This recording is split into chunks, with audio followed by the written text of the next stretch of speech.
Bueno, llegamos al último capítulo de la Carta a los Romanos, y si usted lo leyó en su casa, como habíamos dicho, se habrá dado cuenta que está lleno de nombres. Y casi siempre cuando llegamos a los saludos o a las genealogías, cuando hay una cantidad de nombres, pensamos que eso está de más o que es muy poco lo que podemos sacar.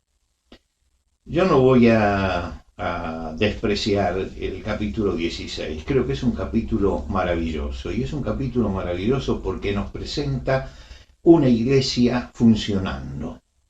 Y yo quisiera que nos detuviéramos en alguno de los versículos de este capítulo y en algunos detalles que son importantes y que son importantes para entender que la iglesia es un cuerpo donde hay muchas personas, donde esas muchas personas cada una tiene una situación social, intelectual diferente y que sin embargo tenemos que formar un cuerpo y como cuerpo tenemos que dar el testimonio del Señor Jesucristo. Vamos al Evangelio, a la carta en el capítulo 16. ¿Cómo comienza el capítulo 16? Os recomiendo además a nuestra hermana Febe, la cual es diaconisa en la iglesia de Cencrea, que la recibáis en el Señor como digno de los santos y que la ayudéis en cualquier cosa en que necesite de vosotros, porque ella ha ayudado mucho, me ha ayudado mucho y a mí mismo. Ahora fíjense que acá se está hablando de una mujer, y esta mujer es la que lleva la carta. Y llevar una carta era toda una responsabilidad.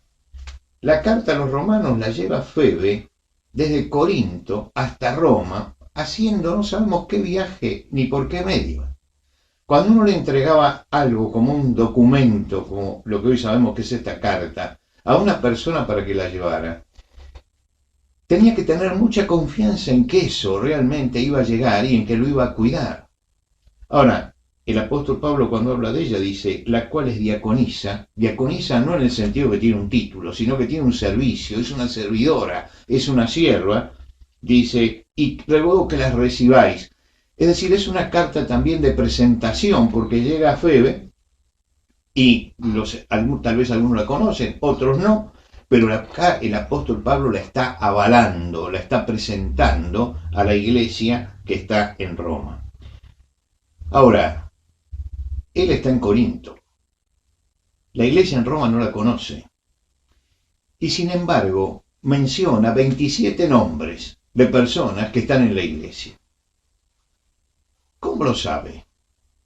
Bueno, lo debe saber porque él estuvo en contacto con Priscila y Aquila justamente en Corinto, donde habrá conversado con ellos y ellos venían de Roma y conocían la iglesia.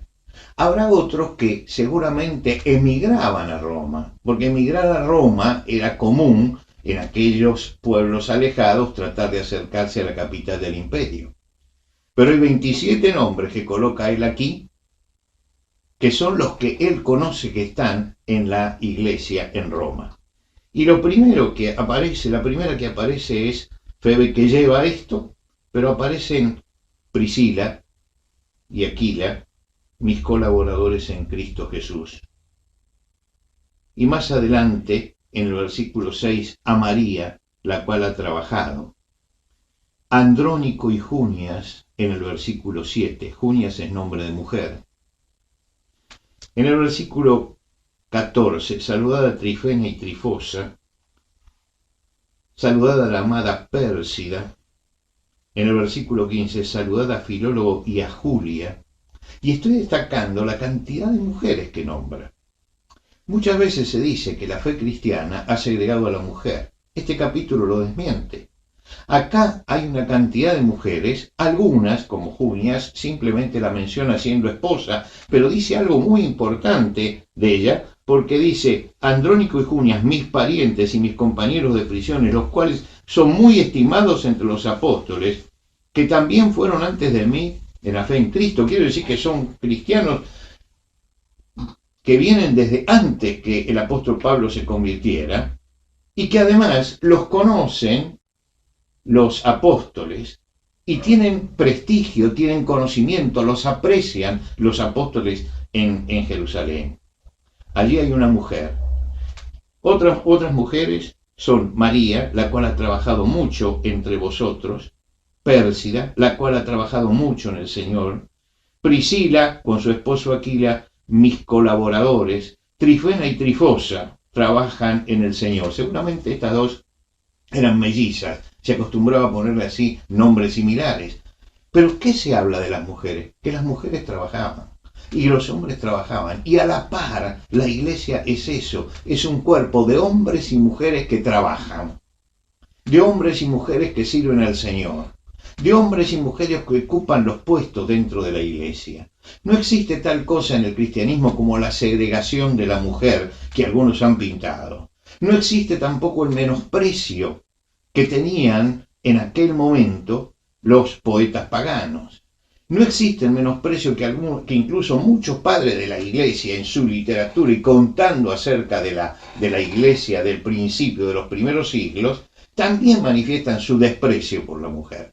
Pero esto no era la base del cristianismo. La base del cristianismo es esto que nosotros vemos, que es como Jesús trataba a la mujer y cómo en la iglesia primitiva, en la iglesia de Roma, la mujer tenía un rol importante de servicio junto con los hombres.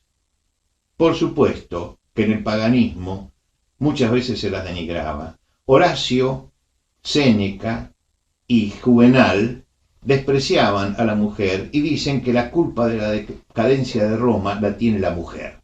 Esto era el paganismo. Pero para Pablo, todas esas mujeres eran una bendición porque estaban trabajando en la obra del Señor. Pablo manda saludos y recibe saludos.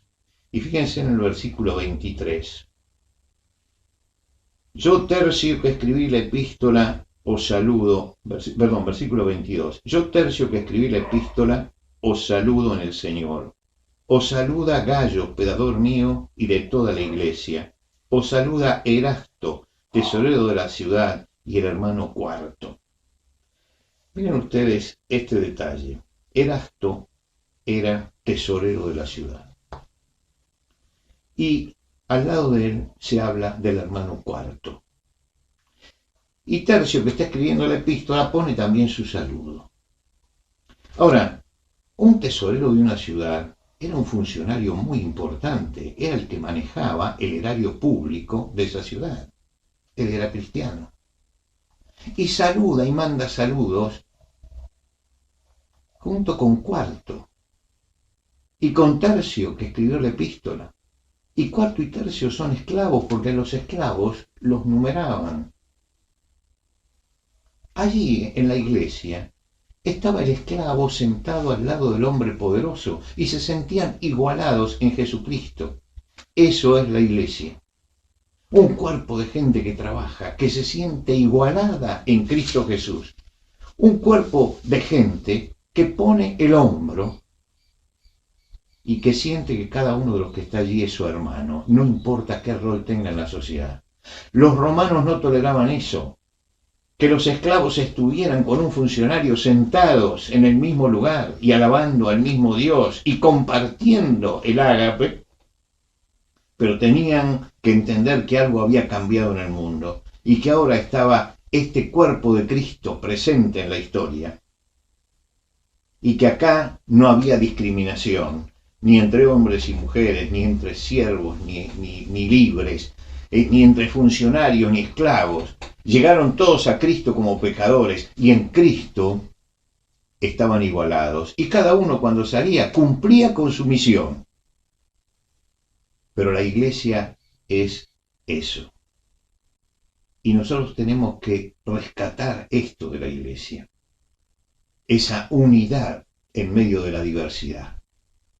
No creamos eso de los grupos homogéneos, que todos los intelectuales estén aquí, todos los obreros aquí, todo. No. En la iglesia tenemos que estar todos.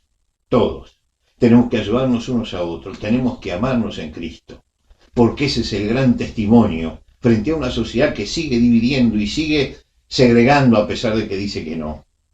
En la iglesia podemos vivir el anticipo del cielo, por supuesto, con todas las imperfecciones, pero esa es la gloria de la iglesia de Cristo, que en Cristo nos encontramos, en nuestra condición de pecadores, y puedo tender la mano a todos sintiendo que es mi hermano en Cristo.